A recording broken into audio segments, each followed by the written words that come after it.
Testing of Fuji pressure transmitter. The transmitters have been set to a calibration range of input signal according to the request of the customer.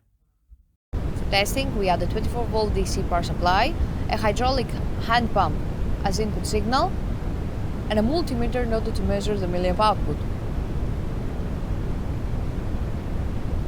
By manipulating the input signal, the unit reacts accordingly, and at the lowest set point the output is 4 mA, and at the highest set point the output is 20 mA.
It is now clear that the pressure transmitter is working successfully and is ready to be delivered to the customer.